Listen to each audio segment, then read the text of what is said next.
everybody, welcome back to my channel. My name is Lottie and today I'm going to be doing the reading habits tag.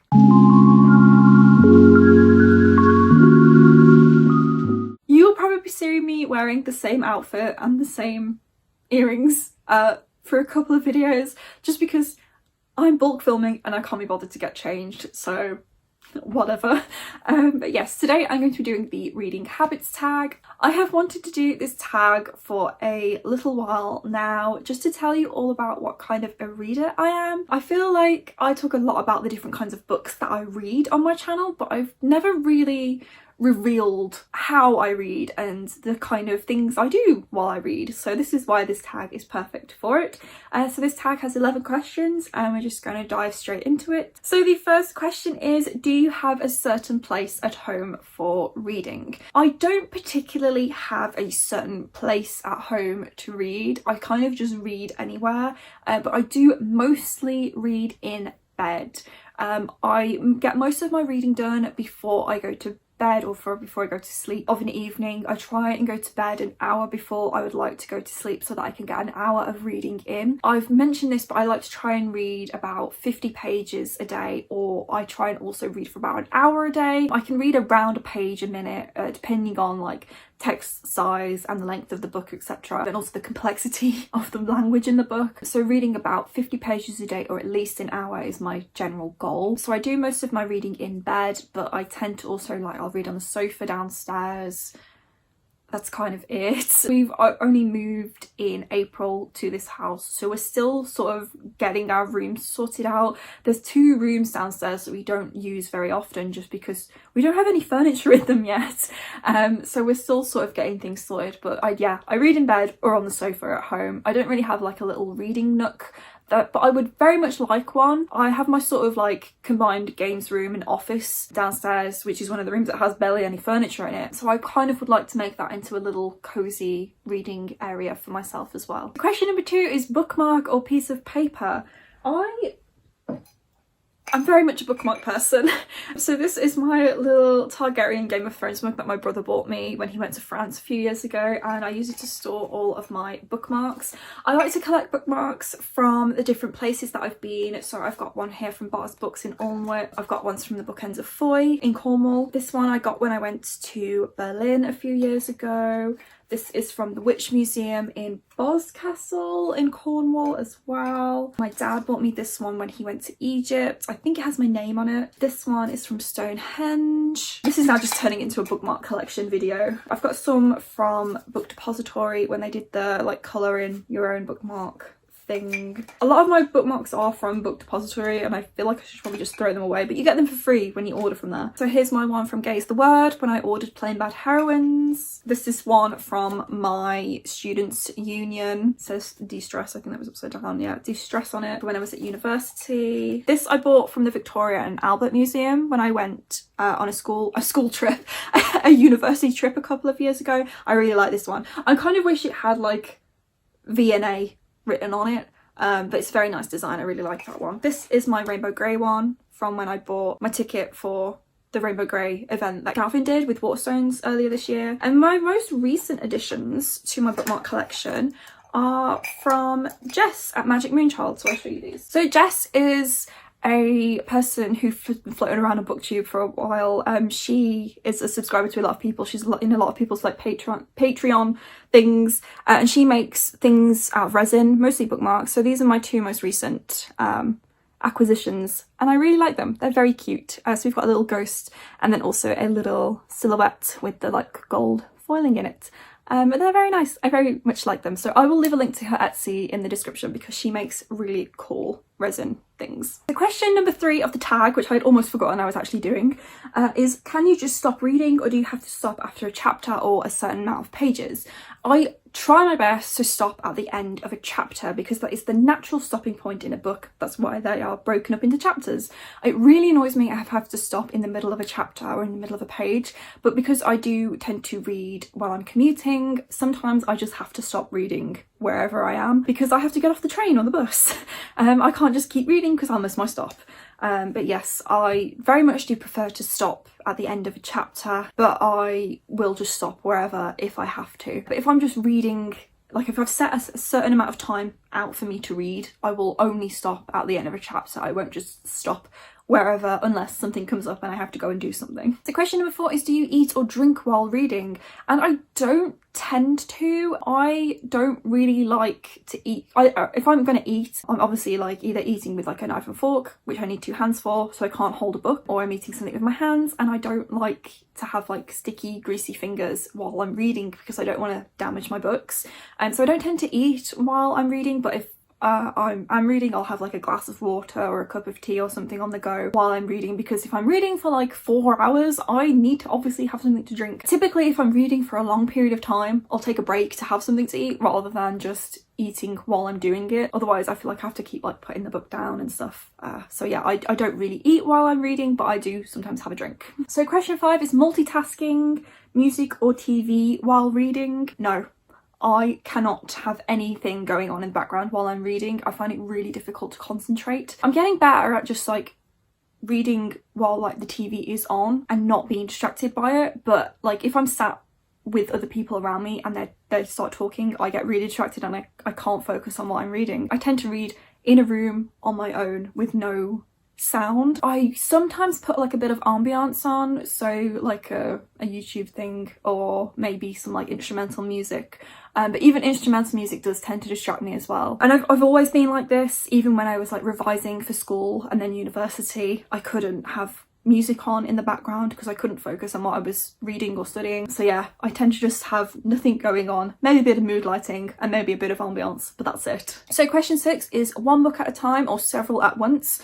I used to read like 8 books at one time, and I would read a little bit of each of them every day when I was a kid. I have no idea how I managed that. I guess I just had more free time on my hands. But now I try to only read 1 book at a time, or I will read a physical book or an ebook and an audiobook because they're sort of a bit different in format. But I try and only read one book at a time. I just can't keep up with more than 1 book. I don't see the point of having 2 books on the go, or more than 2 books on the go, because I can only sit and read 1 at a time. But I'm thinking maybe in January I will start reading 2 books at once, because a lot of the books I want to read, like Crescent City here for example, they're really big, they're really heavy. I don't want to carry this around with me while I'm out and about because it's just so large, and also I don't want to damage like my nice copies of things, though as you guys know I've already got a shitty paperback copy of this that I suppose I could take around with me. So I'm thinking maybe I'll have a book for while I'm commuting and a book for while I'm at home, but then again, like if I have a book while I'm commuting, I'm not going to read that much of that book, because if I only read it while I'm commuting, I don't do that much of a commute a day. I probably do about an hour and a half of travel a day, so it's like tricky to work out. But for the most part, I only have 1 book at a time because I just cannot dedicate time to more than 1. So question 7, reading at home or everywhere? I've kind of already discussed this. I pretty much read everywhere. I try and take advantage of any free time I have for reading. So if I'm on the bus or on the train, I will read. If I'm waiting for my bus or train, I will read. I remember seeing a quote from Stephen King about he like takes a book everywhere with him so that he can get some reading done. So like if he's in the queue for the cinema, he'll just open a book and start reading. And I kind of like that philosophy, but at the same time, like it's difficult to carry heavy books or big books around with you just for like snatching a few minutes to read, which is why like ebooks are great, because I can just open it up on my phone, or in audiobooks as well. Like I can just listen to them. If I'm listening to an audiobook in general, it's great because I obviously can like stick it on while I'm walking to and from my train station or my bus stop, and then while I'm actually on the train or bus, and then obviously on the way back as well. I pretty much do try and read everywhere, but most of my reading will get done at home. I love to read everywhere at every second of the day. Question 8 is reading out loud or silently in your head? I read in my head. I don't really read out loud at all anymore. I haven't done that since I was very, very young. I'm trying to think like if there was ever a time I read out loud, and I don't think so. I'm very reactive to what I read though, so I do laugh out loud. I cry. This is gonna make me sound crazy, but I like comment on what I'm reading out loud. Like if you're watching TV and someone's being stupid and you're like, why are you doing that? That's so dumb. I will do that with what I'm reading as well, but only when I'm alone. But yeah, I read silently in my head. Do you read ahead or even skip pages? I've only ever skipped pages once, and that was the first time I read The Horse and His Boy by C.S. Lewis, because that book is really boring, and even I knew that book was really boring when I was a child. But I don't think I've ever skipped pages in recent years. I don't think I would ever really consider skipping pages. Maybe for song portions of like The Lord of the Rings, for example. I have read that previously, but like if I was to reread it, for example, I would probably skip the songs in books because they're a bit like, you know. But I do sometimes read ahead if I'm really like excited and I'm like, oh my god, what's happening, and I can't read fast enough to find out what's going to happen. So sometimes I end up like looking ahead and seeing, oh god, what's going to happen next. And it really annoys me when I do that because I want to read in sequence what's supposed to happen, but I'm like, skip ahead, I'm like, oh my god, this person's died, like, and then I go back and actually read what's happened. But when I read ahead, it's not like I'm actively reading ahead, it's just like I've seen something happening and my eyes automatically jump to a part of the page. And I do try and stop myself from doing that, especially at the end of a chapter, for example, where you can tell a cliffhanger is coming. I'll like put my hand over the page or over the words so I don't skip ahead, so I don't spoil myself for what's about to happen. But yeah, sometimes I do read ahead. Question 10 is breaking the spine or keeping it like new. I have a confession. I am a spine breaker, but only when it's a long book. I feel like publishers are getting it in their heads now that people like to keep their books in pristine condition. So I feel like there's been a boom of floppy paperbacks lately. But for older books, I do feel like they are more stiff. I know people are like, oh, you can just hold it and then like you can still read it. Like, I'll take Verify, for example. Like, you could hold it like this and still like read it. But I'm like, that hurts my hands. I don't want to injure myself while I'm reading, so I do break the spine if it's really difficult for me to open the book and see the words. But I try not to. Like, you can't really see because it's white. Well, this is the thing, I was about to pick a book to show you like where I've broken the spine, but you can't see the broken spines of my books so it doesn't really matter. I do try and protect them and keep them in a good condition because I want my books to last. But if I break the spine, I break the spine. Like my copy of Twilight, for example, the spine is very cracked and broken because I have read it a million times. Oh my god, the pages are so yellow. I haven't looked at this in a very long time, but yeah, the pages are really yellow. But yeah, like I've cracked the spine, and like I sometimes read like this, but if it's a special edition, I'll probably make more of an effort to protect it. So with Aurora Rising, for example, although it's not really a special edition, I've tried not to break the spine of this, but there is a crack right down the middle just from me naturally holding the book. I haven't actively done that, that's just done that on its own. But you can't see it, so it doesn't matter. I sort of go through phases where I like want to protect all of my books and keep them in a pristine, brand new condition. And then I go through phases where it's like, it's my book, I'll do what I want with it, I'll trash it if I have to. But yeah, I feel like it's ingrained in us that we have to keep our books perfect, and you definitely can do that if you want to, but for me, these are my books, I don't particularly care. I don't crack the spines of books that I don't own, so if I borrowed a book from someone else, I won't crack the spine if I can help it, because it's not my book. And then library books, usually someone else has already trashed them anyway. Something I do have to do at work is put the protective covers on the books, and to do that you kind of have to open the book to crack the spine just a little to do it. And I'm always really like, I don't want to crack the spine because it's brand new, but it's like, well, it has to be done. But yes, I do crack the spine.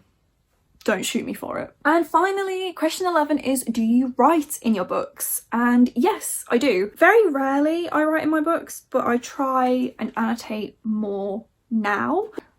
Here you can see I've like underlined some stuff in Throne of Glass, and I've written a little comment. I love annotating my books, but I don't like writing them in pen. That's something I won't do, because if I ever want to sell the book, whatever, I won't write in them in pen. I only write in pencil. And also because I've mentioned like I read out and about, I don't want to have to carry a toolkit with me everywhere I go. At least when I tab, I can use the tab as a bookmark. I sometimes don't write in my books simply because I'm reading out and about. I don't want to have to carry a pencil with me everywhere I go. But I like to annotate my books because it's fun, and if I ever go back to reread it, then I can see the comments that I've made and laugh at my own sarcastic humour, which is mostly what the annotating in Throne of Glass has been. But I didn't annotate Heir of Fire when I read that, but whatever. But yeah, I do like annotating and writing in my books. Okay, that was all the questions. I had a lot of fun doing this. I'm not going to tag anybody in particular, but if you do see this and you would like to do this tag, consider yourself tagged. I will leave all the questions in the comments in the description so that you can check them out yourself. That is it from me today. Thank you so much for watching. If you enjoyed this video, please remember to give it a thumbs up and subscribe if you haven't already, if you would like to see more of my face. And I will see you all with a new video very soon. Thank you so much. Bye.